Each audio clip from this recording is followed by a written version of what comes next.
사도행전 20장 13절부터입니다. 사도행전 20장 13절에서 24절까지의 말씀이죠. 네, 같이 읽겠습니다. 우리는 배에 먼저 가서 배를 타고 아소를 향하여 떠났다. 우리는 거기에서부터 바울을 배에 태울 작정이었다. 바울이 아소까지 걸어가고자 했기 때문에 그렇게 정한 것이었다. 우리는 아소에서 바울을 만나서 그를 배에 태우고 미둘레네로 갔다. 그리고 우리는 거기에서 떠나서 이튿날 기오 맞은편에 이르고 다음 날 사모에 들렀다가 그 다음 날 밀레도에 이르렀다.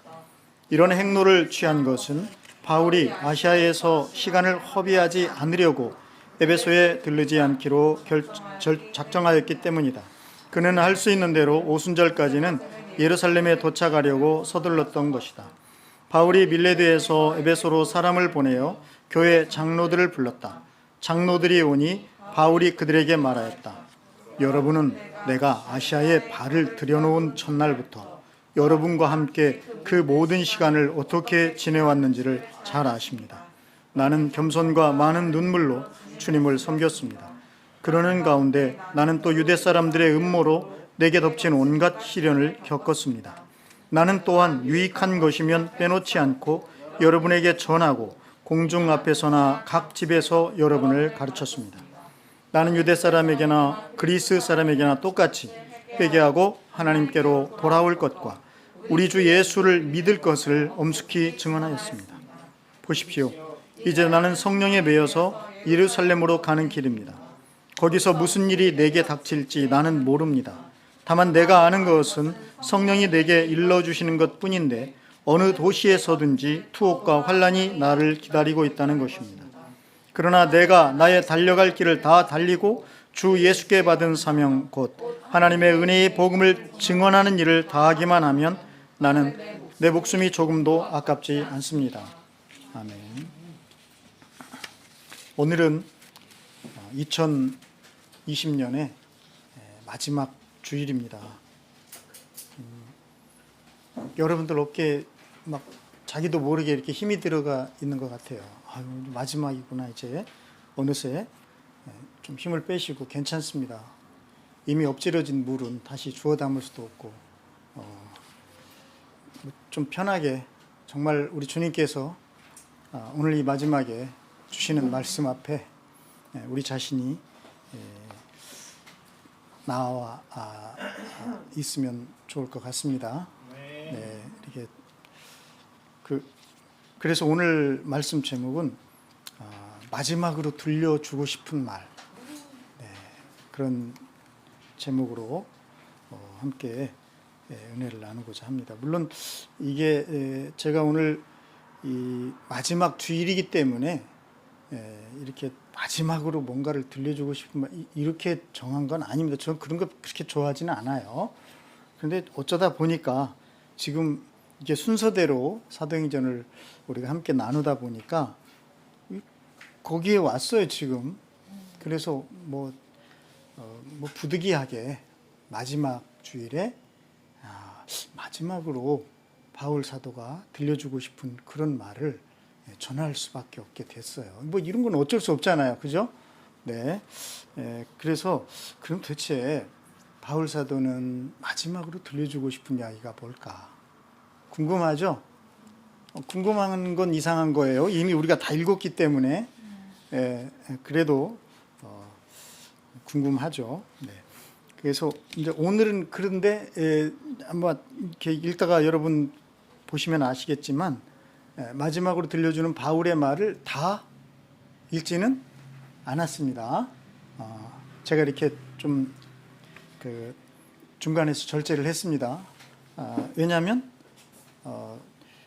다 해버리면 이렇게 마지막 날을 너무 이렇게 힘들 것 같아서 그래서 이제 조금 나눴는데 그러다 보니까 다음 주에 어쩔 수 없이 마지막 말을 다음 주 첫 주에 또 이렇게 해야 되지 않나 그렇게 생각이 됩니다.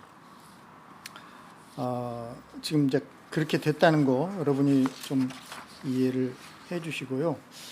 저는 오늘 이 그 마지막 말을 바울이 이렇게 얘기한 거를 읽어보면서 갑자기 그런 의문이 들었어요. 왜 그 저기 뭐죠?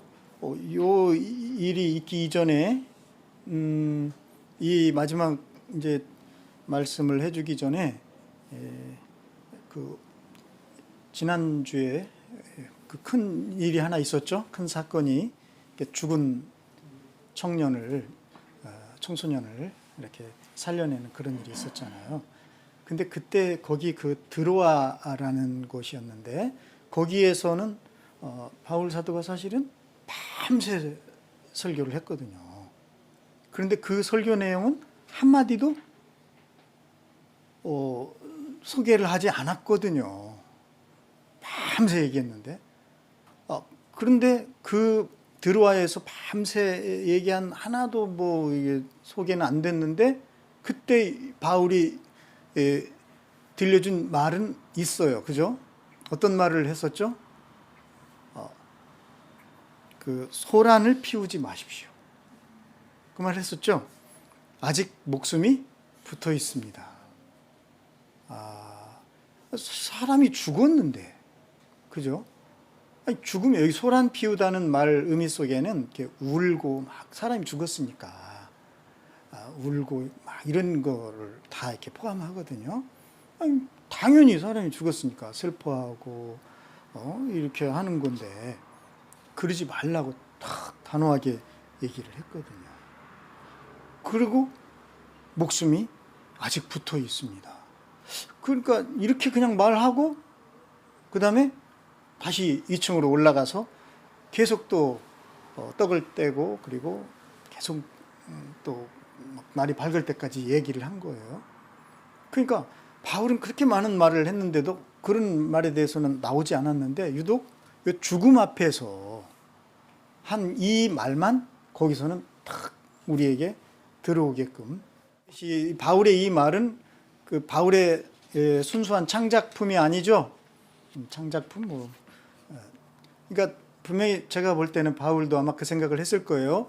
예수님이 이렇게 그 회당장에 죽은 딸을 살리실 때 그때 막 울며 헌하고 막 이렇게 그런 사람들을 향해서 통곡하고 막 떠드는 그런 사람들을 향해서 그때 이 원어가 이렇게 같은 원어거든요. 그때 우리 주님께서 그렇게 말씀하셨잖아요. 어찌하여 떠들며 울고 있느냐? 그 아이는 죽은 것이 아니라 뭐 하고 있느니라? 네, 자고 있느니라. 그죠? 이렇게 말씀하셨단 말이에요. 그러고 나서 주님은 어떻게 했어요? 바로 그 회당장에 그 죽은 딸을 이 울며 떠들고 있는 막 그런 사람들을 보란 듯이, 그죠? 달리다 굼! 이렇게 해서 막 일으키고 이러셨나요? 아니에요. 성경에 보면은 그들은 예수를 비웃었다 이렇게 돼 있거든요. 그러니까 이 사람들은 예수님이 자고 있느니라 그러니까 정말 제가 볼 때는 예수님을 세상 물정 모르는 분으로 아마 알았을 것 같아요. 죽었는데 죽은 사람을 잠을 잔다고 뭐 회당장에게 잘 볼 일 있나 그렇게 생각했을지 모르겠습니다. 비웃었어요. 그렇죠? 바울이 소란을 피우지 마십시오 이랬을 때도 혹시 비웃는 마음이 있을지도 몰라요. 왜냐하면 죽은 것을 확인했기 때문에. 그런데 예수님은 이 비웃는 사람들을 어떻게 하셨냐면 쫓아냈어요.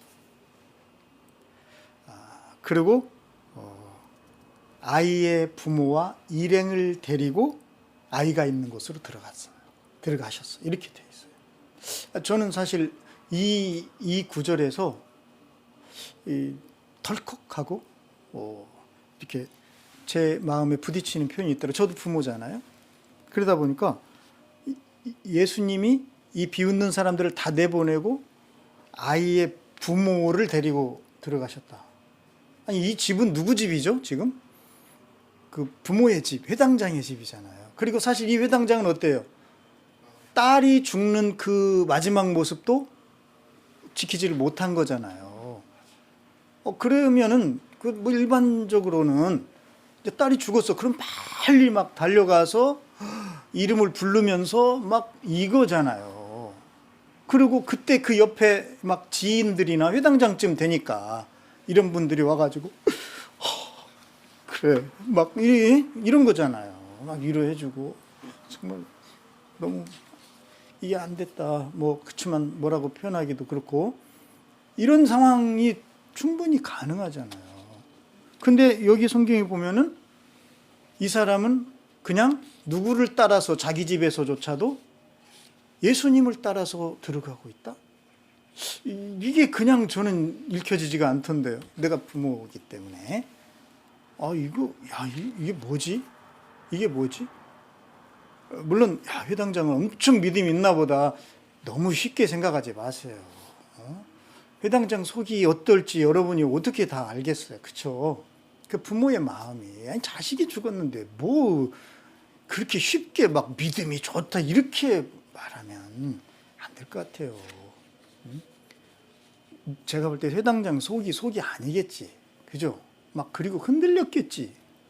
이게 진짜 그리고 막 어떻게 해야 될지. 그죠? 그런데 중요한 것은 그 회당장이 그런 자기 인생에 어떻게 보면 가장 지금 정말 있어서는 안 될 그럴 상황을 자기가 지금 경험하고 있는데 그 순간에 그는 어떻게 걸음을 걷고 있는가. 나는 여기서 하나님의 나라가 바로 이런 거 아닌가? 이런 생각이 들더라고요. 하나님의 나라. 하나님의 나라 막 어렵게 우리들이 생각이 되거든요. 그런데 여러분 하나님의 나라는 제가 언젠가 그런 얘기 했죠. 주인의 문제다. 주인의 문제. 우리가 하나님이 다스리는 곳이 하나님의 나라잖아요. 우리 주님을 지금 이분이 영접을 했어요. 그리고 영접을 한 사람, 영접을 했는데 문제는 정말 악한 일이 생겨버린 거예요. 자, 이런 인생에 이런 문제에 있어서 이 사람은 그 주님의 걸음을 따라서 지금 행동하고 있는 이 모습. 사실 속에서는 막 별별 이 의심 그래 막 뭐 아주 복잡한 생각들이 많이 있었겠지만 어쨌든 그의 최종적인 행동은 주님을 따라서 걸음을 옮기고 있는 이 모습. 다시 말하면 주님의 다스림 안에서 이제 자기 인생의 문제를 바라보게 되었다는 것. 이게 하나님의 나라가 아니냐는 거예요. 주님은 지금도 우리 가운데 살아계시다고 우리가 고백하잖아요. 그래서 참 이게 놀랍구나. 이게 놀랍구나. 너무너무 힘들지만 정말 너무너무 무거운 걸음이지만 내가 예수님을 모셨어요.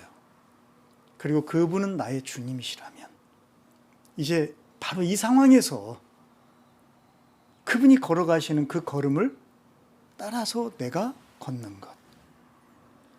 이것이 바로 그에게 임한, 그의 그 참혹한 일상에 임한 하나님의 나라가 아니겠는가. 그리고 그는 아직 사실 예수님이 딸을 뭐 살려냈다든가 그런 거 아니잖아요. 그 죽어 있는 딸의 방으로 지금 가시는 거거든요. 그 짧은 몇 걸음 안 되겠지만 그 걸음이 이 부모에게는 얼마나 긴 걸음이었을까? 긴 시간이었을까? 그거 여러분 절대로 여러분 쉽지 않습니다. 그죠? 우리 다 경험하잖아요. 그렇지만 이 회당장은 그 흔들리는 마음, 그 고통스러운 마음을 부여잡고 주님을 따라서 바로 그 걸음을, 그 무거운 걸음을 떼어놓았다는 것. 정말 이것이 참 놀랍구나. 이게 참 귀하다. 여러분, 여러분의 삶에서 하나님의 나라는 이렇게 실현되는 거예요. 이렇게 가는 거예요. 한 번도 이렇게 해보지를 않았어요. 회당장도 그런 거 안 해봤어요. 언제 예수님을 따라서 이렇게 걸어봅니까? 처음 하는 거예요. 우리 다 믿음 생활은 그래서 굉장히 이렇게 그 사람의 인생에서 그 사람의 상황에서는 다 첫걸음인 거예요. 예수님을 따르는 걸음. 그래서 내가 이렇게 했으니까 너도 해봐 이런 식으로 너무 쉽게 얘기할 일이 아닙니다. 정말 그분의 그 삶과 그 처지를 존중해 주면서 그분 가운데 계신 그 예수님을 그분이 만날 수 있도록 우리가 도와드리고 기도해 드리고, 그것이 참 중요할 것 같아요. 그것이. 그렇게 해서 그 회당장은 근데 왜 내가 이 이야기를 이렇게 길게 꺼냈는지 참 모르겠네요. 갑자기 왜 거기로 갔죠? 바울 이야기를 하려다가 그쵸. 바울이 그 긴 밤을 이야기했는데 그 이야기는 아무것도 안 들어요. 사실 근데 제가 보면은 바울의 그 긴 이야기는, 드로아에서 행한 이야기는 이 한마디 속에 나는 다 들어갈 것 같아요. 소란을 피우지 마십시오. 아직 목숨이 붙어 있습니다. 이 한마디 속에 그 예수님이 살리시는 그 생명의 말씀을 바울은 이미 전파하고 있고 그렇게 살아내고 있는 사람이니까요. 그래서 저번에도 살펴봤지만 바울이 뭘 막 기도라도 해줬다 이런 표현이 없어요. 아마 했겠죠, 그죠? 그런데 그런 표현을 다 절제해버리고, 마치 이 앞에 죽었다고 확인했던 사람들이 마치 잘못 확인한 것처럼 느끼게끔 이렇게 묘사가 되고 있다는 것.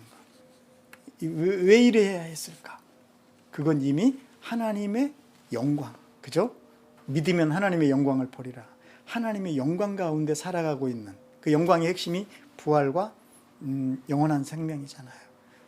이 영광 가운데 살아가고 있는 우리들에게는 너무나 당연한 거다. 너무나.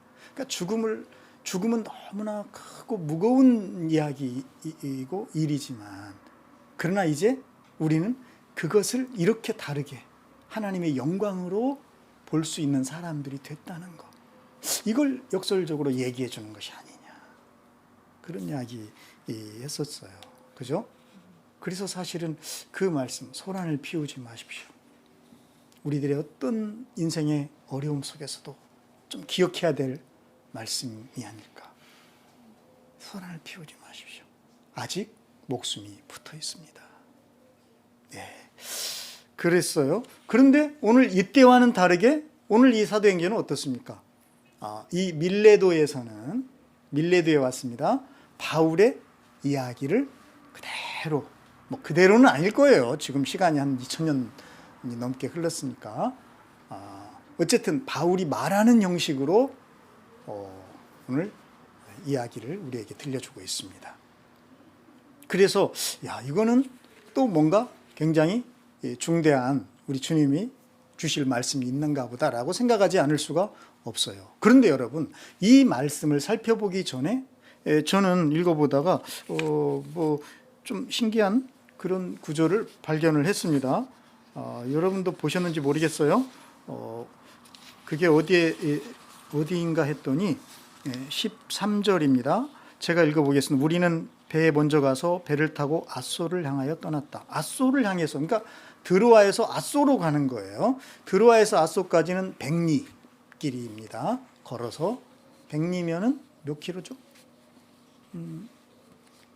10리도 못 가서 발병 난다는데 100리면은 발병이 여러 번 날 수 있는 40km 정도 된다고 보죠. 우리는 거기에서부터 바울을 배에 태울 작정이었어요. 왜? 바울이 앗소까지 걸어가고자 했기 때문에. 그러니까 이거는 뭡니까? 그러니까 바울 사도가 자기 혼자 남고 일행들을 다 어떻게 했다는 거예요? 배에 태워서 먼저 보낸 거예요. 그리고 나는 어떻게 하겠다? 걸어가겠다. 이렇게 한 거예요. 몇 리를? 10리도 아니고 100리 길을. 그러고 나서 그렇게 바울이 작정을 한 거예요. 그렇게 정해준 거예요. 그러니까 뭔가 바울의 강력한 뭔가 의지가 있는 거죠. 그죠? 꼭 걸어야 될, 뭐 어떤 광고에 보니까 성인 병의 80%는 걷는 문제만 걷기만 하면 다 해결된다. 이런 광고도 있는데 그것 때문에 그런 것 같지는 않아요. 어쨌든 뭔가 절박한 어떤 이유가 있었기에. 그래서 제가 사실 주보에 이 그림을 굳이 가져온 이유가 거기 있습니다. 구스타프 도레는 아주 유명한 판화가였던가 봐요. 네, 여기 이 그림이 어떤 그림이죠?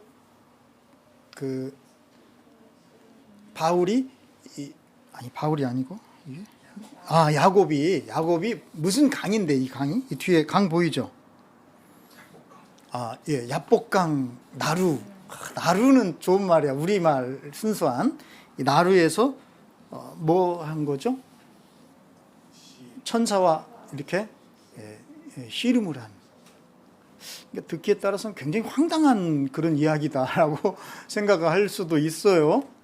그런데 그 야복강에서 바울이 자꾸 바울이 나오지. 야곱이 이 씨름을 한 이 장면은 왜 이게 중요하냐면 사실은 이제 야곱이 고향에 돌아가잖아요. 근데 야곱이 타향살이를 해야 했던 결정적인 이유가 뭐였냐면 속였어. 나빠요. 속이는 건 안 좋잖아요. 그래서 이 사람은 속였어요. 누굴 속였죠? 형을 속였고 그 다음에 아버지를 속였어. 여기까지는 뭐 그런 대로 뭐 그럴 수도 있을지도 몰라. 근데 누구까지 속입니까? 하나님까지 속여 먹었어요. 저는 그렇게 생각되던데.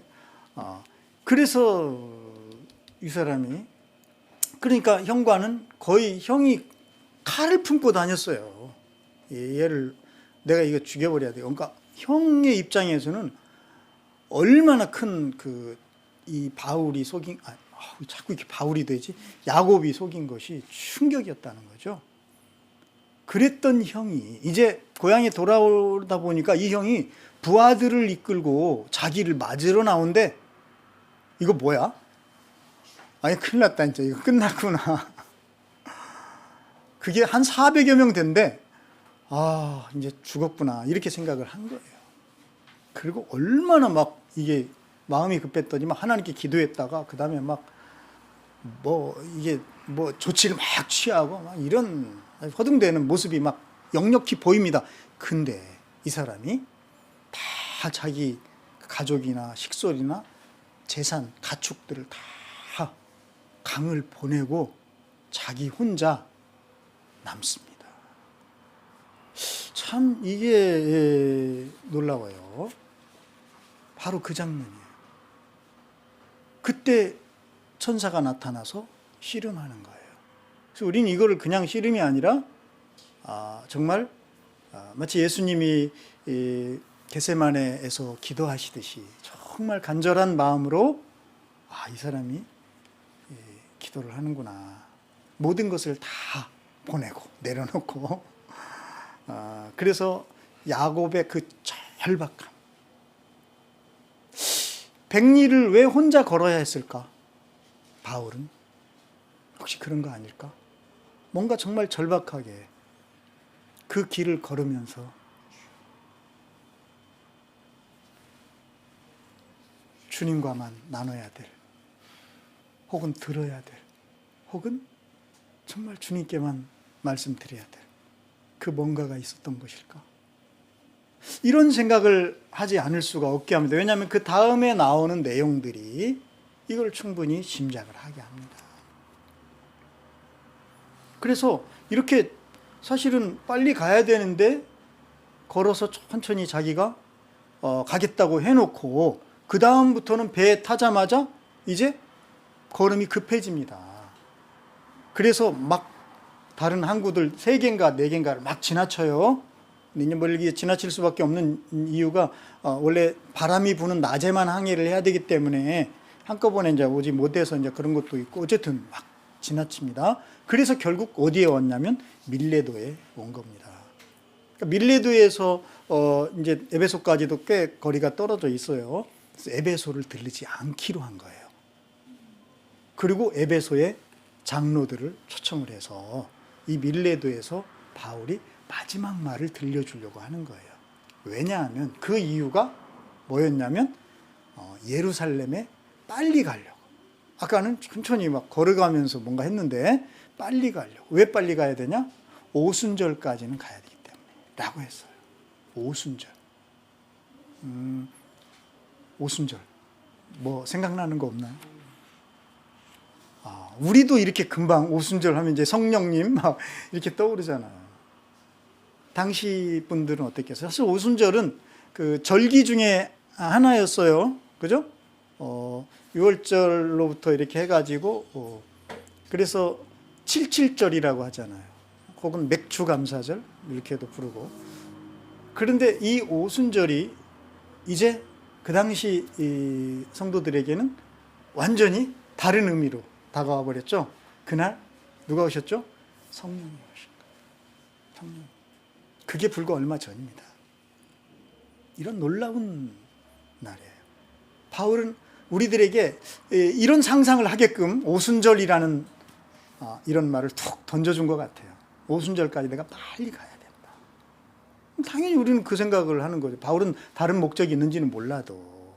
그죠? 오순절 그러면 성령님이잖아요. 그래 놓고 이제 이 바울이 자기가 에베소에서 이렇게 불렀던 그 장로들에게 이제 마지막 이야기를 해줘요. 근데 왜 이 마지막 이야기인가? 25절에 보면 이제 그렇게 나와 있어요. 오늘은 24절까지입니다. 그래서 여러분이 25절을 보고 싶어도 성경을 통해서 확인해야 되는데 거기에 이제 그렇게 돼 있어요. 내가 이제 여러분들을 마지막으로 볼 것 같다. 이렇게 돼 있어요. 그래서 마지막 이야기가 된 거예요. 아니, 뭐, 왜 마지막으로 보는 겁니까? 또 볼 수도 있을 것 같은데, 살아있는 한에는 뭐 그런 거 아닌가? 그래서 제가 아까 그 얘기 했잖아요. 어떤 절박함이 있었기에 백리를 걸어야 했을까? 그죠? 어쨌든 바울은 이것이 이 사람들에게, 이 에베소 장로들에게는 마지막 말이라는 것을 자기가 알고 있다는 거예요. 네.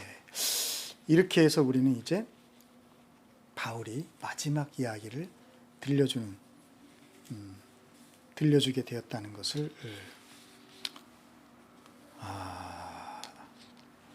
그 배경을 우리가 살펴봅니다.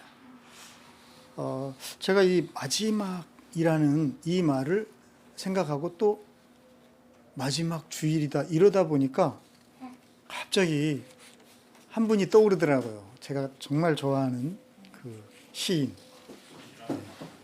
바로 윤동주 시인이 떠올랐어요.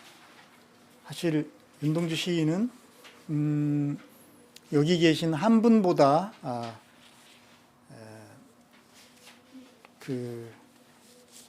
는 조금 나이 들었지만 아직 30도 안 된 정말 젊은 나이에 절명하셨죠. 그게 바로 1945년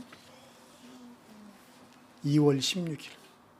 그러니까 6개월만 있으면 광복을 맞이하는 거예요. 감옥에 수감된 지 한 1년여 만에 굉장히 건강한 청년이셨는데 이렇게 빨리 돌아가신 것도 굉장히 이상합니다. 윤동주 시인이 사실 돌아가실 때 아무도 뭐 아는 지인이나 누구는 볼 수가 없죠. 네. 근데 그 젊은 일본인 교도관이 들었는데 굉장히 외마디 높은 비명을 지르시고 돌아가셨다는 거예요.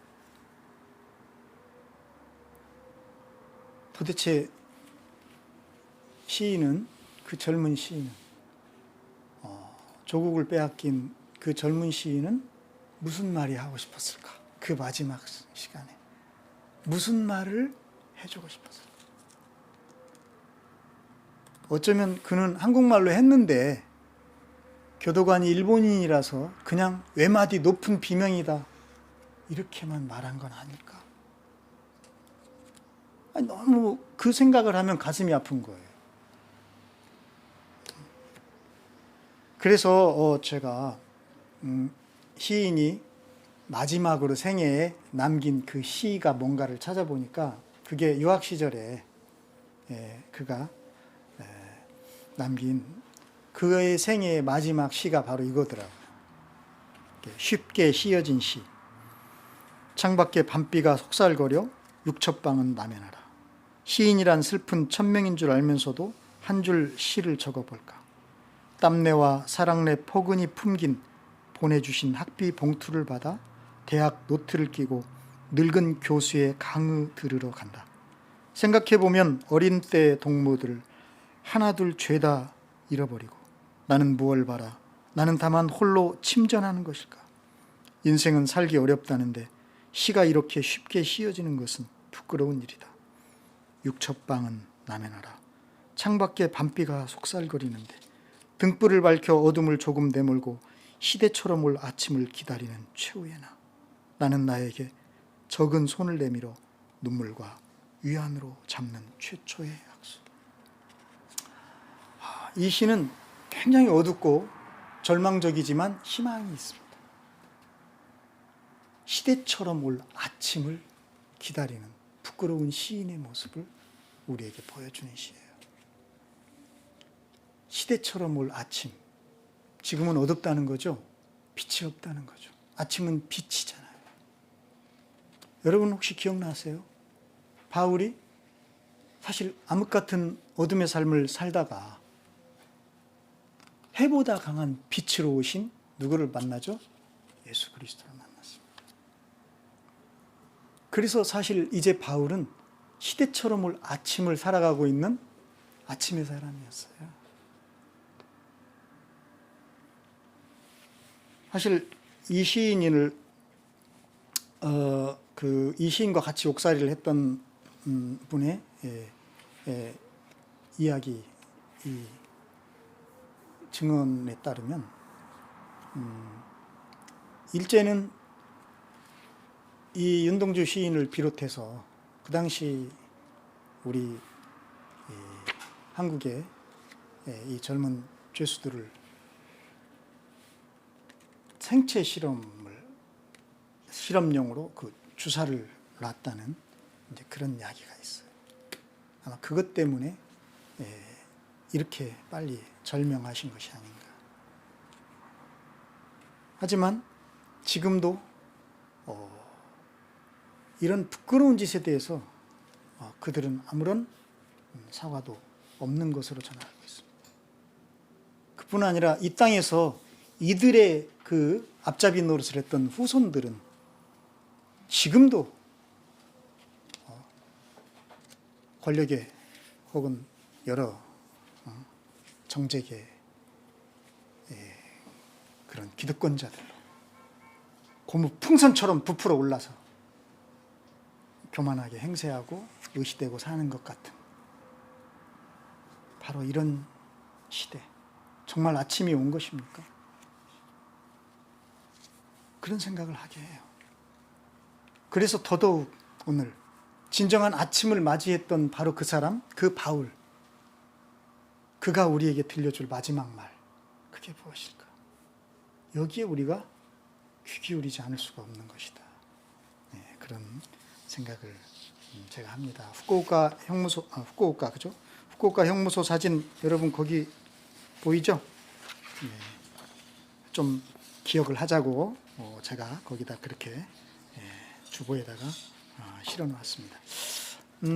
아까 얘기한 것처럼 바울 사도는 사실 마지막 이야기를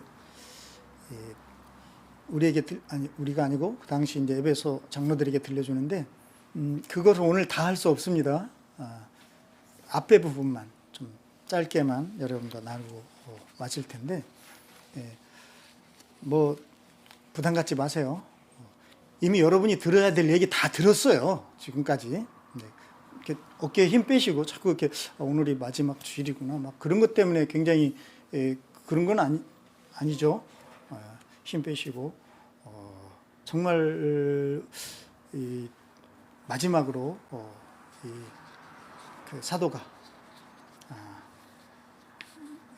해보다 밝은 빛을 경험한 바로 그 사람이 우리에게 들려주는 그 말로, 아니 그를 통해서 바로 그분이, 빛으로 오신 그분이 우리에게 주시는 말씀으로 오늘 우리가 받았으면 좋겠습니다.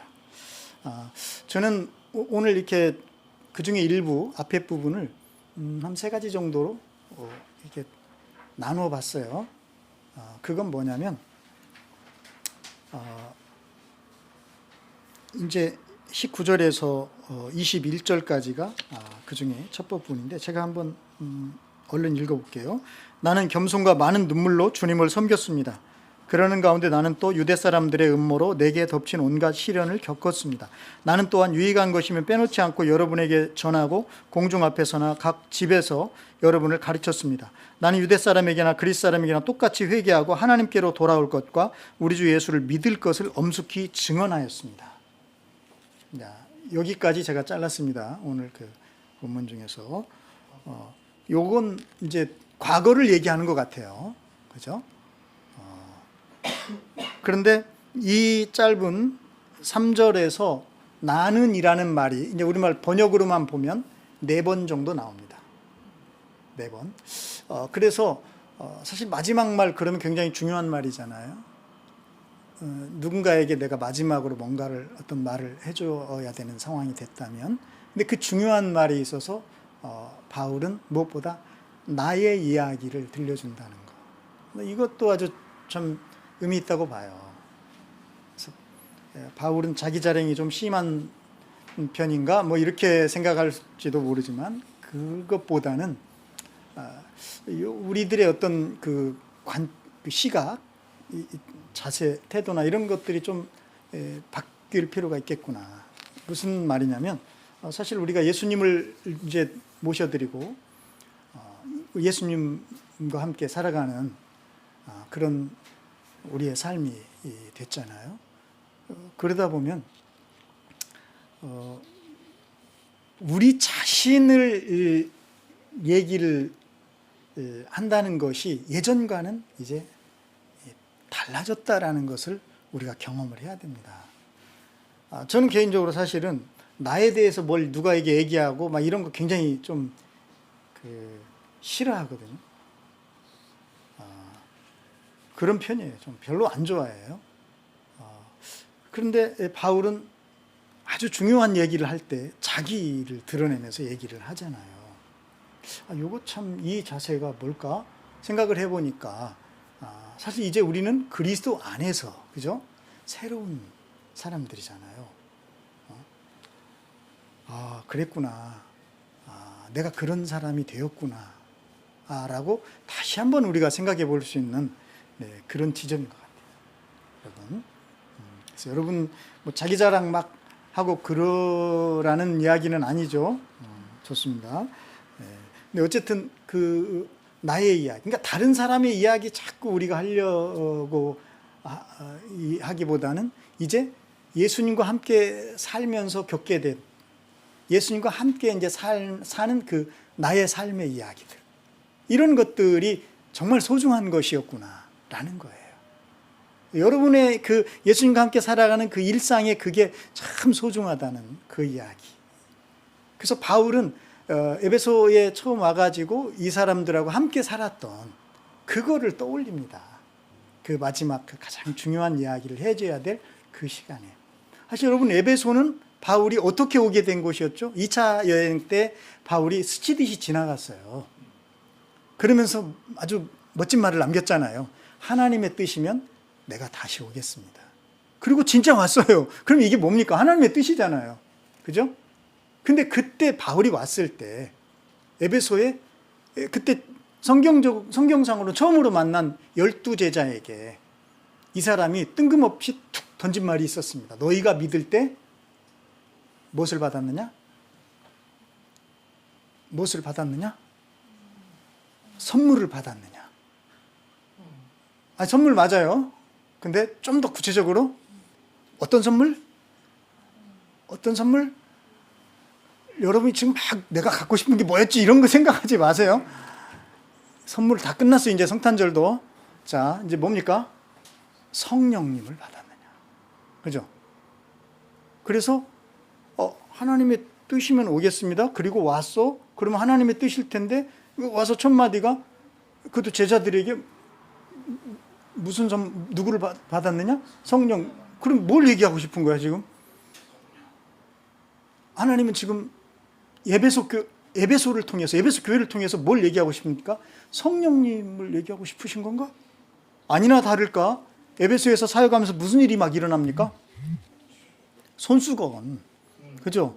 손수건. 아직도 못 알아들어. 앞치마. 이제 뭔가 감이 옵니까? 앞치마와 손수건만 바울 걸 갖고 가서 병든 사람에게 얹으면 불치병이 나와버리고, 그 다음에 뭐죠? 막 귀신이 떠나가버리고. 이런 일들이 막 일어났어요. 그 정도에서 끝났습니까? 아니었죠. 이 어마어마한 또 마술사들, 그렇죠? 마술사들이 회개를 하고 돌아온 거예요. 그냥 회개만 한 게 아닙니다. 말로 어떻게 했어요? 자기들이 이게 아주 정말 소중한 영업 비밀들을 간직한 그 마술책들, 이것들을 다 막 갖다가 이게 내다가 그냥 버리면 누군가 가져갈 것 같으니까 이 인간들이 태웠어. 다 불태워버린데, 이게 이 이과 출신인 누가가 계산해 보니까 어느 정도? 은돈 5만 닙 정도. 이게 얼만큼 큰 돈이라고 그랬죠? 그냥 큰 돈이었죠. 이렇게 엄청난, 그게 막 장관이었겠지. 아마 에베소 전역에, 아마 아시아 전역에 난리가 났겠지. 야, 엄청난 막 이런. 근데 거기서 끝나지 않았죠. 무슨 일이 일어났죠? 데메드리오 사건. 그죠? 그러니까 에베소 만만하지 않았어요. 그래서 어쩌면 주님께서 그렇게 강력한 성령님의 역사하심을 보여주셨던 것이 아닐까. 거기는 아데미라는 신을 섬기는 본산지였잖아요. 그래갖고 막 이것들이 이제 반격을 시작한 거지, 그지? 영적으로 보면은. 그래가지고 막 떼거지로 이제 모여가지고 쥐들이 무엇 때문에 모였는지 모르는 인간들도 막 수두르겠다고 그러잖아요. 그러니까 지금도 남아있다는 25,000석짜리 그 연극장 막 몰려 들어간 거야. 그러니까 수만 명이 모였는지도 몰라. 엄청난 많은 사람들 모여서 2시간 동안. 뭐라고 외쳤죠? 2시간 동안. 이거 참, 여러분, 2시간 동안 정말 하나님을 외치면서, 기도도 하고 막 이래야 되는 거예요. 이방 우상을 숭배하는 사람들도 2시간 동안 아데미 신의 이름을 불렀습니다. 완전히 미친 거죠. 미친 거 아니에요. 그 사람들 입장에서는. 우리가 보기엔 그럴지 몰라도 그렇습니다. 이런 일들이 막 일어나. 그러니까 그동안 애써서 이렇게 전도를 해놨는데 이것들이 막 한순간에 다 뒤집어 엎어버릴 것처럼 이렇게 막 거세게 이렇게 저항이 된 거죠. 자, 그래서 이제 바울이 어떻게 해요? 승질만 바울이 이거 가만히 있을 수가 없잖아. 그래서 야, 이것들 하고 이제 뛰어들어서 뭔가를 하려고 했는데 어떻게 됐죠? 제지를 당합니다. 그죠? 제자들이 말리고 그 다음에 그 성의 유력자들이, 바울의 호의적인 그들이 말려서 결국 바울은 손 하나 그 일에 개입할 수가 없게끔 딱 그렇게 되어버렸어요. 그랬는데 이 사건이 희한하게 해결이 되죠. 그 성의 서기관, 총독도 아니야, 서기관이 나서가지고 이것들을 한 방에 다 제압해버리죠. 이거는 불법 집회다 해가지고 로마에 보고할 자료가 없다 이것들아 하면서 다 집으로 돌려보내버립니다. 바로 이런 일들이 일어난 바로 그곳, 그게 에베소였어요.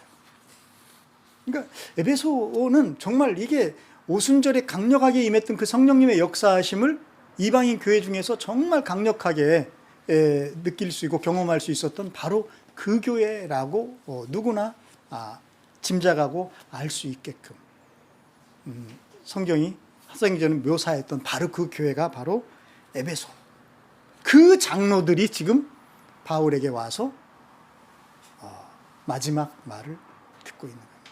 그리고 바울은 그때 그 이야기, 그 에베소에서 한 3년여 지내면서 겪었던 그 과거, 그 이야기를 첫 번째로 이들에게 꺼내고 있는 거예요. 자, 여러분, 에베소에서 바울은 그 과거를 회상하면서 제가 지금 읽었지만 뭘 얘기하냐면 두 가지를 얘기합니다. 주님을 섬긴 것과 여러분을 섬긴 것. 그러니까 여러분, 사실 사람이요, 과거 때문에 힘든 사람들 많아요. 그죠?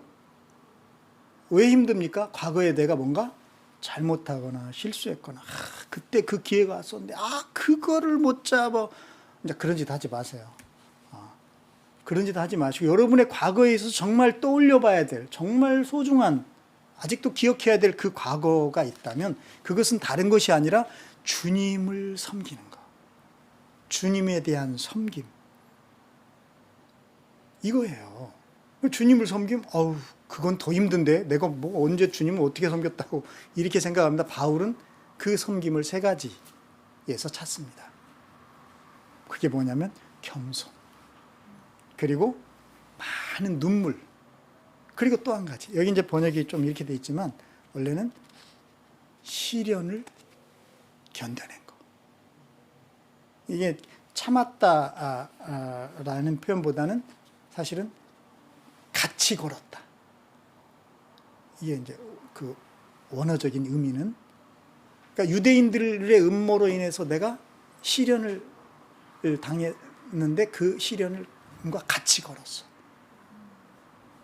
여러분, 주님을 섬긴다 그러니까 내가 뭔가 일이 잘 되고 뭐 막 엄청난 업적을 해가지고 이렇게 섬기는 이런 것을 그것만 생각하시는데 그건 아니에요. 바울이 볼 때 우리가 기억해야 될 과거는 주님을 섬기는 건데, 그 섬김에 있어서 정말 중요한 것은 바로 겸손이었어요. 여러분, 겸손의 자리는 주님을 섬김이어야 합니다. 주님을 섬김이 들어있지 않는 겸손은 그거는 그렇게 성경이 의미 있게 여기는 겸손은 아닌 것 같아요. 그래서 겸손이에요. 그러니까 참 여러분들이 겸손한 것은 주님을 섬기는 시간인 거죠. 그리고 눈물이에요. 많은 눈물. 정말 눈물이 있는 사람은 주님을 섬기는 사람이에요. 정말 누군가와 함께 울어주고 정말 그의 그 우는 자의 손을 잡아줄 수 있는 그 눈물의 마음, 그게 주님을 섬기는 것이었다. 그렇게 섬겼다는 거예요. 그리고 또 한 가지, 이건 굉장히 중요한 지점입니다. 우리 성도들이 사실은요, 예수 믿고 우리는 행복합니다. 궁극적으로 행복해요. 예수님 때문에. 그렇지만 실제 삶의 현장 걸음에서는 환난도 있고 고난도 있어요. 그런 것들이 모자이크처럼 싹 아름답게 이제 이렇게 봤을 때 이게 이제 행복이 되는 거예요. 그러니까 우리의 행복에 막 아무런 고난이나 환난이나 이 시련이나 이런 게 없는 것이 행복이 아니에요. 오히려 그 과정 속에서 정말 주님을 섬겨내는 그 삶이 행복이었던 거예요. 그래서 심지어는 이 바울은 이 시련과 함께 걸었다라는 표현을 하는 겁니다. 그러니까 걷는 거예요. 시련과 함께 우리는 걸어가는 사람들이었던 거예요. 시련이 올 때, 나 이게 왜 와? 막 이상하게 여기고 우리 그럴 수 있어요. 정말. 왜 나한테만 왜 이러지? 이럴 수가 있어요. 그런데 거기서 끝나지 말고, 이 시련과 함께 내가 걸음으로 정말 주님을 섬길 수만 있다면, 이것을 통해서도 주님이 섬김을 받는다고? 난 그냥 시련을 당한다고만 생각해서 빨리 여기서 벗어나고만 싶었는데, 이게 주님을 섬김이래네. 여기 그렇게 돼 있거든요.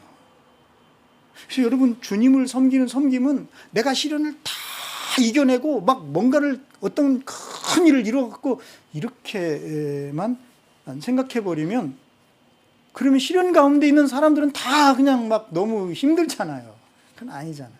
성경이 그렇게 얘기하지도 않는데, 우리는 시련과 함께 걸어가는 걸음들이에요, 사실은. 지금 여기 뭐 여러분, 이게 어디서든 뭐 정말 각자의 그 자리에서 매일매일 시련이 없는 사람이 어디 있습니까? 그러니까 그것을 이상하게 여기면 안 되는 거예요. 그러니까 그것은 주님의 섬김과 전혀 이질적인 상관이 없는 것처럼 여기면 안 되는 거예요. 주님을 섬기는 섬김에 이게 같이 들어있어요. 겸손과 눈물과 그리고 시련과 함께 걷는 거. 참, 이게 주님을 섬기는 거였다는 거예요, 바울은. 그리고 또 하나의 섬김이 바로 이제 형제들을 섬기는 거죠. 그 에베소의 형제들. 어떻게 섬겼어요? 유대인이나 그리스인이나 차별이 없었어요. 무엇에 있어서? 회개를 권유하고 복음에 있어서 차별이 없었어요. 유대인도 돌아와야 되고 그리스인도 돌아와야 돼요. 그래서 바울이 형제들을 섬김, 사람들을 섬김에 가장 중요한 섬김이 뭐였냐면 바로 회개였어요. 돌아오게 하는 거였어요. 그래서 막 회개를 권유하고 회개를 이야기하고 막 그러잖아요. 우리도 회개해야 됩니다. 막 그렇게 하잖아요. 그런데 중요한 것은 바울은 이렇게 권유하고 이렇게 우리처럼 이렇게 하였나? 그렇게 말했을 수도 있는데 이런 말이 거기에 붙었어요. 뭐냐면 엄숙히 증언하였습니다. 이 엄숙히 증언하였다라는 이 표현, 아주 진지하게 내가 증거해 줬다, 이건데요. 여러분, 어떤 게 엄숙한 증언일까요? 목에 힘 꽉 주고 뭔가 굵은 소리의 톤으로 아주 심각한 어조로 회개하라, 이렇게 말을 해야 엄숙한 겁니까? 그래놓고 그가 사는 걸 보면 그 자신이 전혀 회개한 사람 같지가 않아. 그 자신이 전혀 하나님 아버지께 돌아온 것 같지가 않아. 얼굴 표정만 봐도 맨날 죽을 상이야. 이게 무슨 엄숙한 증언이에요. 여러 번 말로 막 돌아와야 돼요, 회개해야 돼요. 그것도 뭐 중요하죠. 하지만 실제로 그가 증인의 삶이라는 건 그거잖아요. 내가 경험해야 되는 거잖아요. 내가 봐야 되고 내가 들어야 되고, 그죠? 그게 증인이잖아요. 증인의 삶을 그가 살아내고 있을 때 이것이야말로 엄중한 증언이 될 수밖에 없죠. 그죠? 말은 힘을 안 주고 그냥 부드럽게 힘들었지, 이렇게만 얘기해도 저 사람은 정말 하나님께 돌아온 사람 맞아. 저 사람은 정말 하나님 아버지 품에 있는 사람 같아. 이러면 이미 그는 엄중한 증언을 하고 있는 거 아닐까요? 나도 하나님께 돌아가야겠다. 사실 여러분, 탕자가 아버지의 집으로 돌아가야 되겠다고 그 생각하는 건 어떤 자극이 있어서 그랬을 거예요. 그게 돼지였든지 돼지가 먹는 열매였든지 아니면 또는 어떤 누구였든지. 우리들은 자극은 준 역할을 해줄지는 몰라도 실제로 그가 돌이킬 수 있고 생각하는 건 자기가 해야 되는 거죠. 그죠? 생각해야 되겠죠. 그렇게 생각할 수 있도록 풍부한 자료를 좀 우리가 제공해 줘야 돼요. 하나님께 돌아온 자의 삶을 우리가 누리면서 살면서, 회개의 삶을 우리가 살면서, 그러면서 이제 우리가 증언을 할 때 그 증언은 정말 엄숙한 증언이 될 것입니다. 누가 봐도 바울은 아침을 살아가는 사람으로 더 이상 이제 나는 어둠 속에서 헤매는 사람이 아닌 것으로 보였겠죠. 비쳤겠죠. 그죠? 그래서 바울의 과거에는 바로 이 두 가지가 두 가지를 자연스럽게 사람들에게 자기에 대한 이야기로 이야기를 한 겁니다. 여러분도 이런 거라면 나에 대한 이야기로 할 수 있겠죠? 주님을 섬김, 그 다음에 형제들을 섬김. 여러분의 과거에 이것이 있어야 돼요. 이 섬김이. 근데 이것은 바울이 볼 때는 하나였어요. 그리스도, 우리 주 예수를 믿는 것이라고 하나로 딱 묶어서 그들에게 내놓습니다. 여러분, 우리의 과거는 오직 여기 표현대로 우리 주 예수를 믿는 과거였어요. 그러니까 여러분이 과거에서 정말 내가 너무나 힘들고 고통스럽고 막 이런 것들이 많이 있었는데 내가 예수님을 믿게 됐어. 하고 어느 순간에. 그렇다면 이제 여러분은 정말 족한 거예요. 잘한 거야. 예수 그리스도를 믿는 것. 그것이 우리들의 과거로 얘기되어진다면 정말 훌륭한 과거입니다. 과거 없는 사람 없어요. 다 과거 있어요, 우리도. 근데 그런 과거는 정말 다 지나간 과거예요. 하지만 오직 우리 주 예수를 믿는 바로 그것만이 우리에게 남겨진 과거가 돼야 돼요. 자, 바울은 이것을 지금 이야기하고 있습니다. 그 다음에 현재로 갑니다. 그 현재에 대해서 제가 한번 읽어보겠습니다. 보십시오. 이제 나는 성령에 매여서 예루살렘으로 가는 길입니다. 거기서 무슨 일이 내게 닥칠지 나는 모릅니다. 다만 내가 아는 것은 성령이 내게 일러주시는 것뿐인데 어느 도시에서든지 투옥과 환란이 나를 기다리고 있다는 것입니다. 나는 이 부분을 읽으면서 좀 의아했습니다. 어떤 사람, 왜 목사님 맨날 성경 보면 의아해요? 이렇게 생각할지 모르겠어요. 미안해요. 미안합니다. 그래요. 그런데 어떤 게 그러냐면 사실 여기 성령에 매였다라는 이 표현은 성령으로, 다른 말로 하면 성령에 충만한 거잖아요. 성령에 묶임당했다, 매였다. 성령에 충만한 것이죠. 근데 저도 그러고 여러분도 아마 그런 기도들을 많이 하잖아요. 성령으로 충만함 주세요, 막 그러잖아요. 근데 그 밑바닥 어느 한 부분은 성령으로 충만하면 뭔가 나에게 어떤 그런 게 있잖아요. 좋은 게. 그죠? 그런 걸 기대하고 좀 그런 심리들이 있잖아요. 근데 오늘 여기서 보면 바울은 성령으로 충만한데 그 성령이 뭐라고 그러죠? 너는 가는 곳마다 뭐가 있어요? 투옥과 환란이 기다리고 있다. 감옥에 gat히고 환란을 받는다. 이러시는 거예요. 괜히 성령 충만했네. 막 이렇게 생각할 정도로 뭐 이런 게 다 있지? 그런 생각이 듭니다. 그러니까 우리가 사실은 성령의 충만함을, 이 성령의 충만함조차도 굉장히 우리식대로 생각하고 결론을 내리는 거예요. 성령 충만은 이런 거야 라고. 여러분, 성령의 충만은 정말 성령님께 매이는 겁니다. 그래서 성령님이 이끄시는 삶이 되는 거죠. 그게 성령 충만이잖아요. 성령님이 내가 이끄는 대로 따라와 주는 경지에 이르러야 성령의 충만입니까? 그거는 네가 충만한 거야.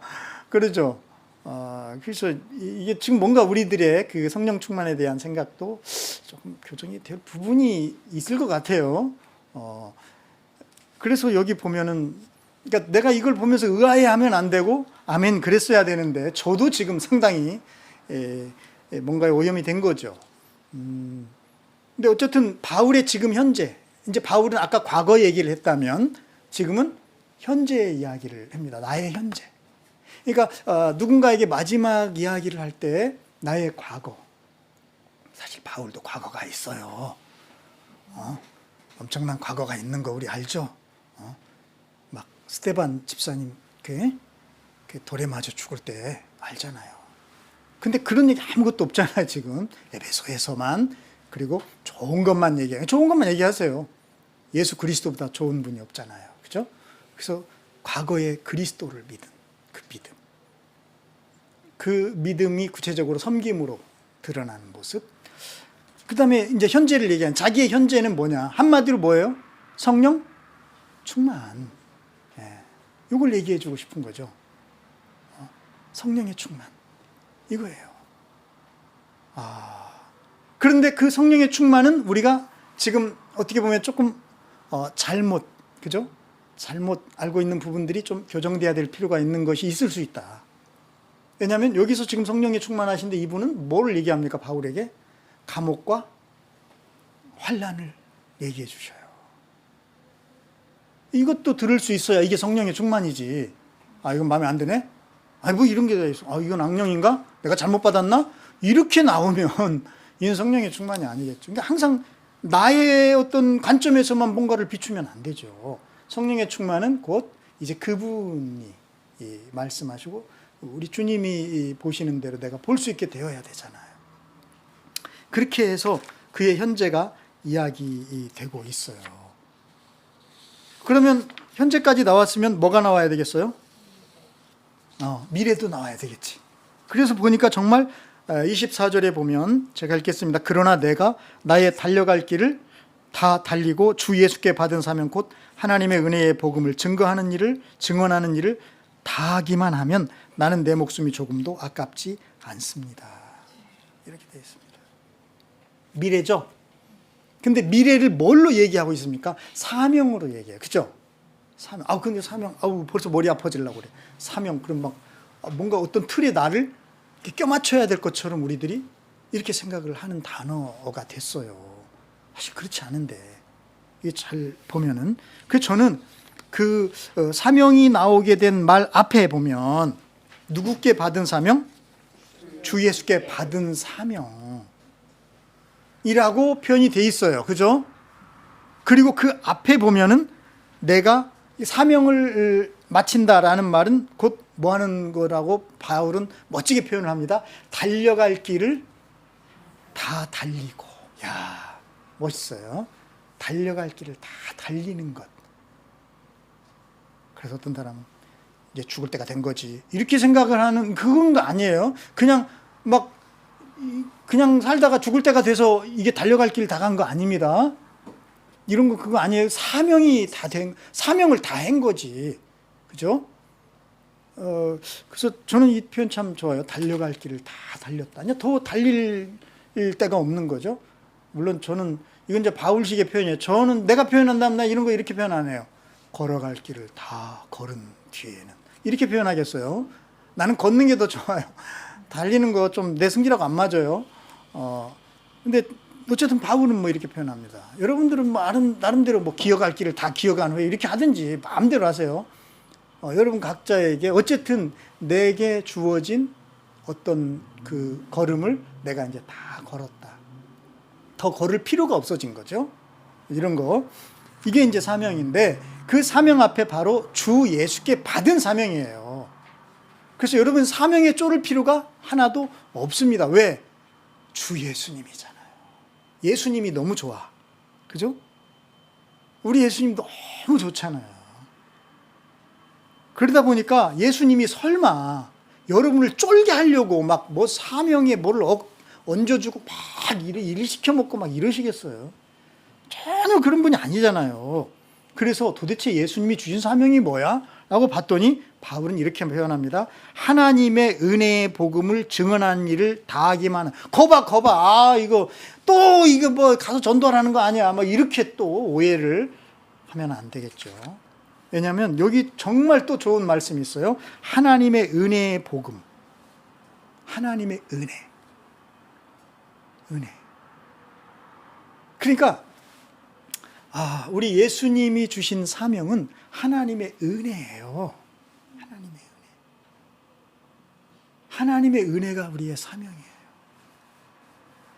여러분 하나님의 은혜의 삶을 사는 것이 사명을 하는 거예요. 사명을 감당하는 거예요. 그래서 하나님의 그 은혜 받은 자의 삶, 그 삶을 이제 우리가 사는 것, 그것이 곧 사명을 감당하는 것이다. 하나님의 은혜. 그래서 여러분 막 목에 힘주고, 여기 또 증언이라는 표현을 하는데, 하나님의 은혜는 이런 겁니다 하고 막 증언하려고, 진짜 증언은 뭐라고 그랬죠? 내가 경험하고, 내가 보고, 듣고, 이런 것들을 이제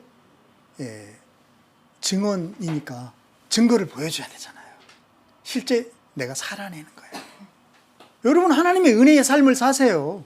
그것보다 더 확실한 증언이 어디 있습니까? 더 확실한 증거가 어디 있습니까? 네.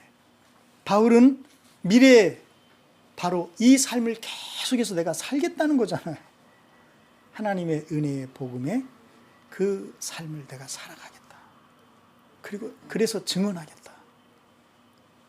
이 일을 내가 다 마친다면 나는 달려갈 길을 다 한 거다. 내 사명을 다 한 것이다. 사랑하는 여러분, 여러분의 미래는, 누군가에게 마지막으로 들려주고 싶은 미래는 다른 것이 아니라 하나님의 은혜의 삶을 사는 거예요. 살아내는 거예요.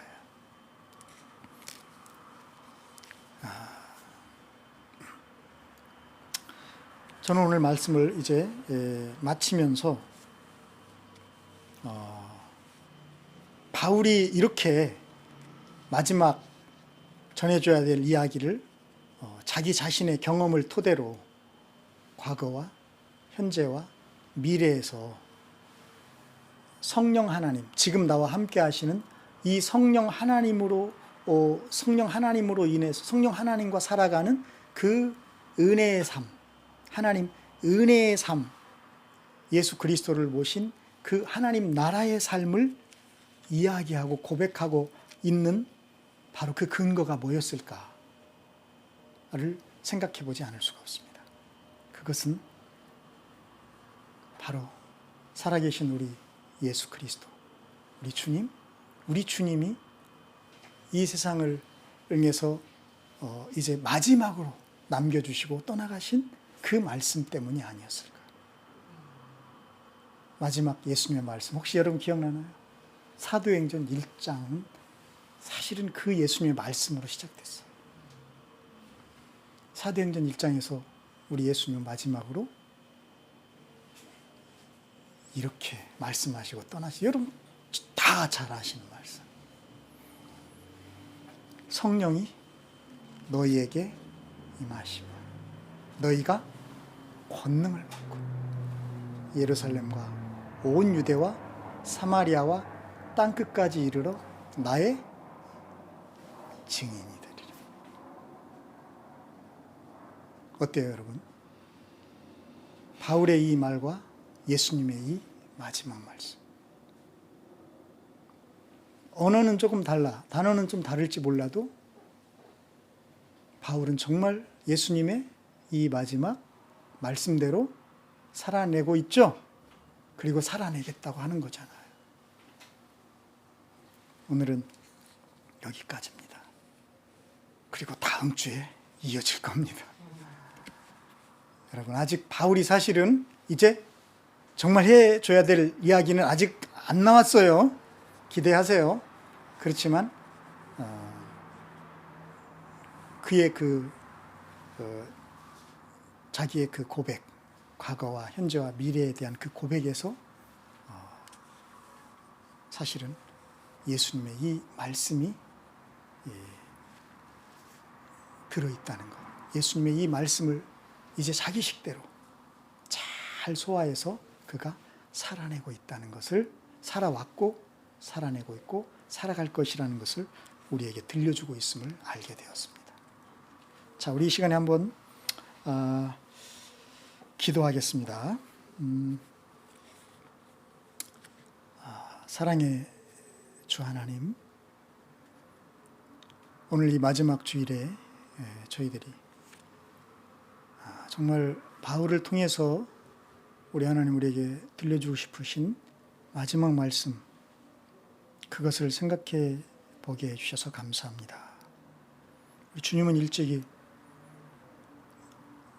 성령님을 우리에게 주시겠다고 약속해 주셨고, 그리고 그 성령님으로 인해서 이제 우리가 어떻게 사는 사람이 될 것인가를 말씀해 주셨습니다. 바울은 바로 그 주님의 뜻을 받드는 삶을 살고 있었고 또 살아갈 것임을 고백하고 있습니다. 주님, 이제 우리가 이 주님의 말씀대로 우리의 남은 모든 삶이 그렇게 진행될 수 있기를 간절히 바라고 원합니다. 예수님 이름으로 기도합니다. 아멘.